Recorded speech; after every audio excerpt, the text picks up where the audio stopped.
Quality study अकॅडमीवर तुमच्या सर्वांचे स्वागत आहे. विद्यार्थी मित्रांनो, आज आपण 18 मार्चचे चालू घडामोडीचे प्रश्न पाहणार आहोत. हे प्रश्न UPSC, MPSC व इतर सर्व परीक्षेसाठी अत्यंत उपयोगाचे आहे. या सिरीजमध्ये आपण एक्झाम पॉईंट ऑफ एक महत्त्वाचा टॉपिक पाहतो. तर आजचा आपला महत्त्वाचा टॉपिक आहे शिखर परिषद आणि भारतात होणारे संमेलन. याबद्दल आपण संपूर्ण माहिती पाहणार आहोत. चला आता विद्यार्थी मित्रांनो, आपण चालू घडामोडीचे प्रश्न पाहूया. तर नुकतीच पोलीस भरती एक्झाम पार पडली. तिथे आपण नागपूर ग्रामीणचा पेपर पाहत आहोत. तिथून आपले चालू घडामोडीचे जे प्रश्नाची सिरीज आहे तिथून प्रश्न आलेले आहेत. तुम्ही पाहू शकता. हॉर्मुझची समुद्रधुनीबद्दल प्रश्न होता, भारत बोधन AI परिषदबद्दल प्रश्न होता आणि पद्मश्री आणि पद्मविभूषणबद्दल पण प्रश्न होते. हे सर्व प्रश्न आपण आपल्या चालू घडामोडीमध्ये कव्हर केलेले होते. त्याचसोबत महाराष्ट्राचे राज्यपाल, वर्धेतील माणसाची नोंदी या पुस्तकाबद्दल पण आपण आपल्या दिल्ली लेक्चर सिरीजमध्ये हे पॉईंट्स कव्हर केलेले होते. आणि सन 2025मध्ये FIDE महिला विश्वचषक अजिंक्यपदबद्दल पण आपण माहिती दिलेली होती. तर ही आपण जे चालू घडामोडीचे सिरीज घेता विद्यार्थी मित्रांनो, तिथून येणाऱ्या एक्झाममध्ये नक्कीच प्रश्न येतील. आणि जे विद्यार्थी आपल्या चॅनलवर ही सिरीज कंटिन्यू फॉलो करत असतील त्यांना हमखास हे प्रश्न येतीलच. चला आता आपण आजचे चालू घडामोडीचे प्रश्न पाहूया. तर काल विचारला गेला प्रश्न, 2025च्या 60वा ज्ञानपीठ पुरस्कार कोणाला जाहीर झाला? तर R. वेरथमून यांना जाहीर झाला. तर ऑप्शन क्रमांक 4 आपला योग्य उत्तर आहे. त्यानंतर आजचे प्रश्न, CK नायडू जीवनगौरव पुरस्कार 2026चे मानकरी कोण ठरले? तर हे राहुल द्रविड आणि रॉजर बिन्नी ठरले. तर ऑप्शन क्रमांक 2 आपला योग्य उत्तर आहे. त्यानंतर पुढला प्रश्न, 2026च्या महिला क्रिकेट जीवनगौरव पुरस्कार कोणाला देण्यात आला? तर हा पुरस्कार मिताली राज यांना देण्यात आला. तर ऑप्शन क्रमांक 3 आपला योग्य उत्तर आहे. आता आपण BCCIच्या नमन पुरस्काराबद्दल संपूर्ण माहिती पाहूया. दिनांक 15 मार्चला हे पुरस्कार देण्यात आले. ठिकाण कोणी? नवी दिल्ली येथे. शुभमन गिलला सर्वोत्कृष्ट आंतरराष्ट्रीय क्रिकेटपटू म्हणजेच पॉली उमेरगीर अवॉर्ड देण्यात आला.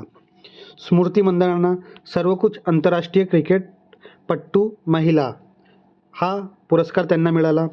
राहुल द्रविड आणि रॉजर बिन्नींना CK Naidu life achievement award म्हणजे जीवनगौरव पुरस्कार देण्यात आला. मिताली राजला महिला जीवनगौरव पुरस्कार आणि हर्षित राणाला सर्वोत्कृष्ट आंतरराष्ट्रीय पदार्पण पुरुष खेळाडू. श्रीचरणीला सर्वोत्कृष्ट आंतरराष्ट्रीय पदार्पण महिला खेळाडू. स्मृती मंदानाला महिलांमध्ये सर्वाधिक ODI धावा 1311. दीप्ती शर्मा महिलांमध्ये सर्वाधिक ODI विकेट 37 विकेट. भारताच्या गोल्डन इयर हा उत्सव गेल्या एका वर्षात 5 ICC ट्रॉफी जिंकणारा सर्व भारतीय संघांना पुरुष महिला अंडर-19ला एकत्रित सन्मान केले गेले ही पहिलीच वेळ होती. नमन अवॉर्ड 2017 पासून हे नाव पूर्वी BCCI ॲन्युअल अवॉर्ड ह्या नावानं ओळखला जात होता. त्यानंतर पुढला प्रश्न, 2026च्या BNP Paribas open Indian Wells tennis स्पर्धा पुरुष आणि महिला गटात कोणी जिंकली? तर हे जॅनिक सिनर आणि आर्या सबालिंका यांनी जिंकली. म्हणजेच ऑप्शन क्रमांक 3 आपला योग्य उत्तर आहे. BNP Paribas open Indian Wales 2026 पुरुष एकेरी विजेते जॅनिक सिनर विजेता, उपविजेते डॅनियल मदवे, महिला एकेरी विजेती आर्याना सबालिंका विजेता, उपविजेता एलिना रायबिंका. कालावधी 2 ते 5 मार्च 2026. ठिकाण Indian Wells California USA. Court hard कोर्टमध्ये ही स्पर्धा खेळली जाते. विशेष म्हणजे सिनर या मोसमातील सलग दुसरे विजेते पद मोठे पटकावले आहे त्यांनी. त्यानंतर पुढला प्रश्न, world para athletic grand prix 2026 स्पर्धेत भारताने एकूण किती पदकसह प्रथम स्थान पटकावलेलं आहे? तर भारताला टोटल 208 पदक मिळालेले आहेत. म्हणजेच ऑप्शन क्रमांक 3 आपला योग्य उत्तर आहे. World para athletic grand prix 2026 सुवर्ण पदक भारताला किती मिळाले? तर 75. रौप्य पदक 69 आणि कांस्य पदक 64. टोटल पदक किती झाले भारताचे? 208.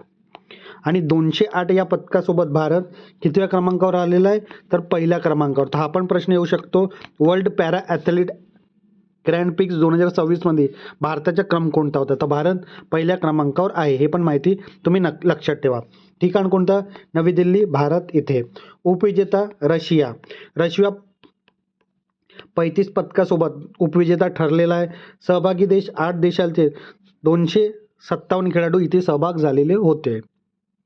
त्यानंतर पुढला प्रश्न, नुकतेच कोणत्या राज्याने आपल्या पहिला साऊंडिंग रॉकेट हे चे यशस्वीपणे प्रक्षेपण केलं? तर तो राज्य आहे गुजरात राज्य. म्हणजेच ऑप्शन क्रमांक 2 आपला योग्य उत्तर आहे. गुजरातचे पहिले साऊंडिंग रॉकेट. ठिकाण बावलियारी, धोलेविरा, गुजरात. तारीख 14 मार्च 2026. विकसित ओम स्पेस रॉकेट अँड एक्सप्लोरेशन याद्वारे. विशेष म्हणजे गुजरातचे पहिलं खाजगी साऊंडिंग रॉकेट. उंची 3 किलोमीटर. उडान यशस्वी भरलेली आहे रॉकेटनं. पेलोड हवामान निरीक्षणासाठी मिनी सॅटेलाइट. तंत्रज्ञान कार्बन फायबर प्रगती कॉम्पोजिट वापरून हे निर्मिती होणार आहे. तर ही महत्त्वाची माहिती गुजरातचे पहिले साऊंडिंग रॉकेटबद्दल.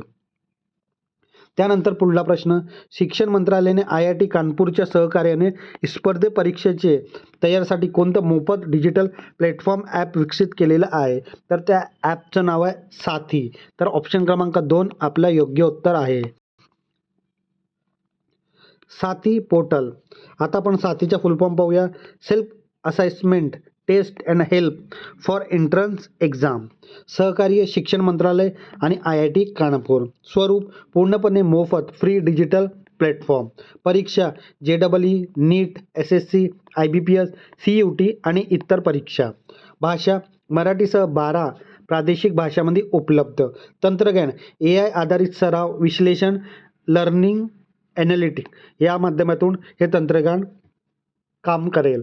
मार्गदर्शन IIT एम्स मधले तंत्रज्ञानद्वारा लेक्चर्स.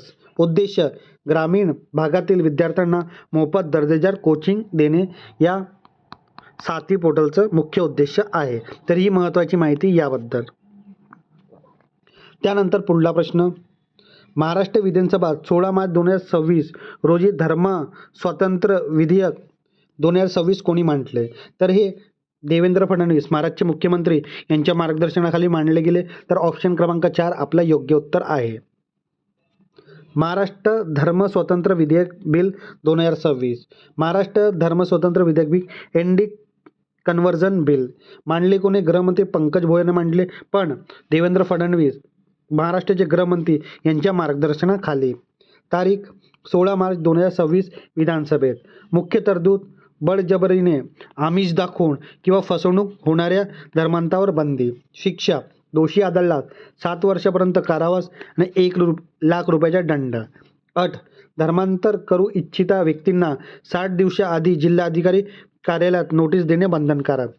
राजकीय भूमिका सत्ताधारी महायुती आणि शिवसेना UBT यांनी समर्थन दिलं. तर काँग्रेस आणि राष्ट्रवादी शरदचंद्र पवार यांनी विरोध केला. तर हा महत्त्वाचा बिल आहे.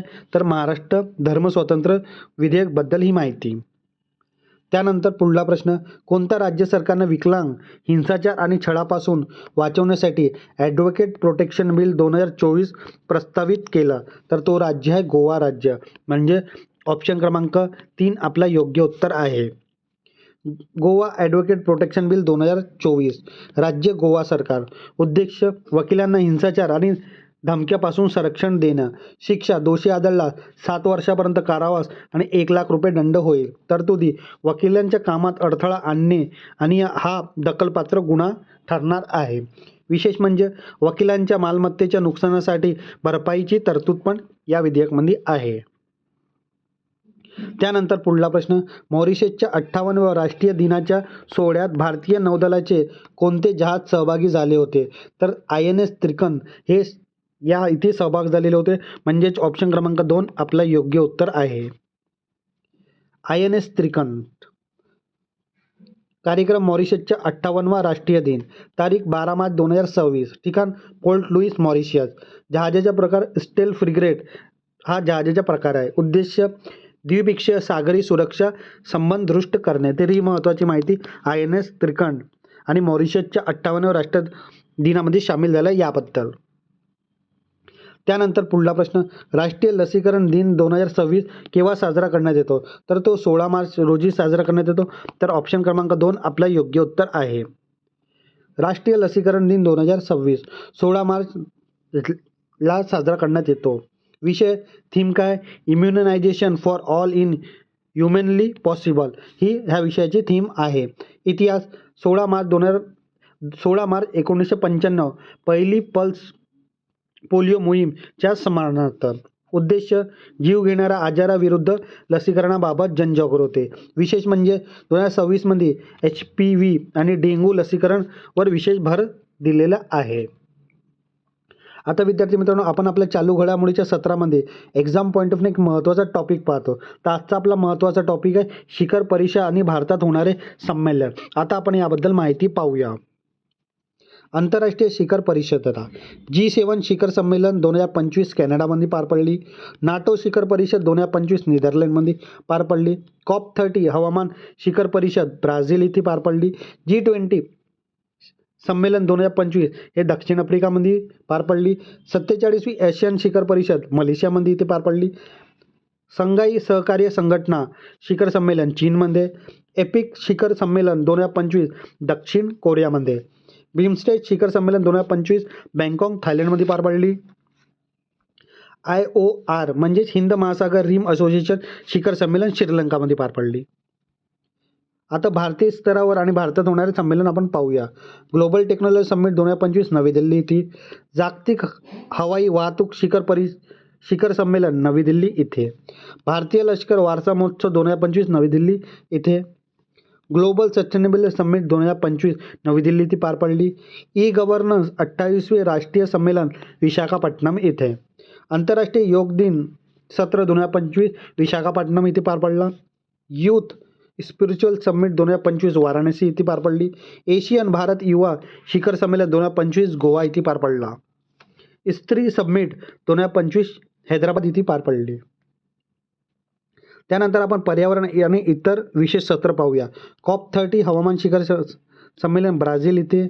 IUCN जागतिक संवर्धन काँग्रेस 2025 अबुधाबी इथे.